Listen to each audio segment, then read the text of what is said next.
Bantuan korban banjir Samosir disikat kepala dinas sendiri. 516 juta hilang. Kepala Dinas Sosial dan PMD Samosir (FAK) ditetapkan tersangka korupsi 516 juta rupiah dari bantuan 1,5 miliar rupiah untuk 303 keluarga terdampak banjir. FAK mengubah bantuan tunai jadi barang dan minta potongan 15% untuk dirinya. Kini ditahan di lapas Pangururan.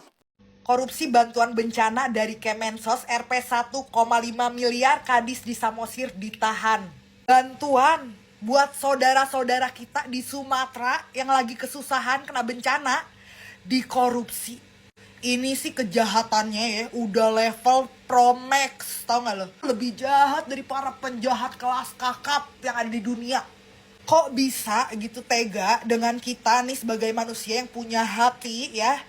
Kita ngelihat mereka yang lagi kena bencana aja kayak pengen nangis tiap ngelihat updatean tuh.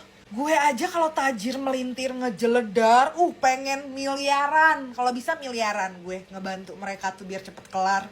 Lu punya hati dan astagfirullahaladzim. Dedel lo hati gue sampai segini. Kayak tuh orang kalau di depan muka gue deh. Kan gak mungkin ya dia itu tidak melihat berita gitu. Kayak suami yang nyari istri sama anaknya. Tuh kan. Ada yang kehilangan anaknya, ada yang kehilangan istrinya, suaminya, rumahnya hilang, harus ngulang hidup dari nol lagi. Lo gak lihat? Sebel deh cengeng. Kayak lu bisa ngelakuin itu tuh kayak menurut gue gak tahu pusing. Jahat-jahat banget manusia zaman sekarang. Kesel. Pokoknya pantau terus, gue nggak mau ya orang-orang kayak gitu nih dapat perlakuan khusus, dapat sel khusus yang enak, harus dihukum seadil-adilnya. Kenapa gue tuh sampai nangis? Karena gue tuh flashback gitu ya sama konten-konten yang FYP bencana di sana kayak gimana, ngelihat muka-muka orang di sana. Ngerti kan maksudnya? Kayak ngelihat muka mereka gitu yang lagi ikut sakit hati, ngerti kan? Dana bantuan bencana 1,5 M dikorupsi sama kepala dinas Samosir. Iblis kalau lihat kelakuan lo. Pengen tobat, Pak. Malu, lu lebih kejam dari iblis. Itu 1,5 M kalau dibeliin Mie ayam dapat 125.000 mangkok dikasihin ke masyarakat Magelang. semuanya, hampir kebagian tuh kayaknya. Lagian Bapak butuh 1,5 M buat apa sih, Pak? Buat Nanam sawit. depan rumah. Hah?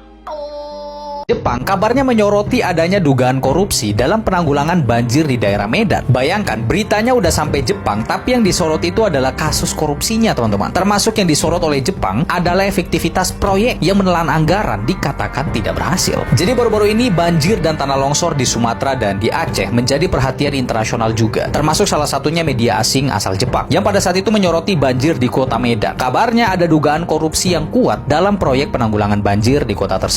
Bayangkan, yang diberitakan oleh Jepang adalah bagian buruknya nih. Jadi berita ini terdengar di media internasional, tapi bagian negatifnya. Pertanyaan kritis di luar, yaitu media Jepang, adalah efektivitas proyeknya seperti apa dan ada dugaan korupsinya. Karena uang yang digelontorkan besar-besaran ternyata tidak berhasil menanggulangi banjir. Kemudian adanya penyimpangan atau pencurian uang alias korupsi dalam proyek penanggulangan banjir sebagai alasan utama pencegahan dan penanggulangan yang tidak berjalan maksimal. Nah, dampak dari pemberitaan ini merupakan sebuah tekanan sebenarnya untuk pemerintah Medan. Masyarakat mendapatkan infrastruktur yang rusak dan drainase atau saluran air yang tidak berfungsi. Dan tudingan dari media asing ini menguatkan keraguan publik dengan penggunaan anggarannya.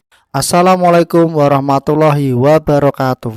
Kasus ini bukan sekedar soal angka, bukan cuma soal 516 juta rupiah yang dikorupsi.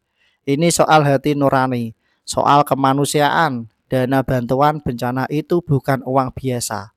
Itu uang yang seharusnya jadi harapan terakhir buat orang yang rumahnya hanyut, yang hidupnya hancur dalam semalam, yang lagi berjuang buat bangkit dari musibah, tapi harapan itu justru dirampas oleh orang yang diberi jabatan, oleh orang yang dipercaya negara. Kalau di kondisi normal saja korupsi itu kejahatan, maka Korupsi bantuan bencana adalah kejahatan berlipat ganda. Karena yang dirampas bukan cuma uang, tapi hak untuk bertahan hidup. Hari ini memang satu orang sudah ditahan, tapi jangan berhenti di situ. Usut tuntas, bongkar sampai ke akar-akarnya. Karena kita sudah tahu kejahatan seperti ini hampir nggak mungkin dilakukan sendiri. Dan buat kita sebagai masyarakat, jangan pernah capek buat peduli. Jangan pernah capek buat marah. Karena diam kita adalah celaka bagi kejahatan semacam ini untuk terus berulang.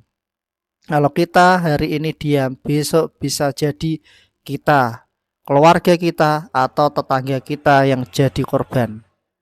Semoga kasus ini jadi pelajaran keras bahwa jabatan itu amanah, bukan ladang.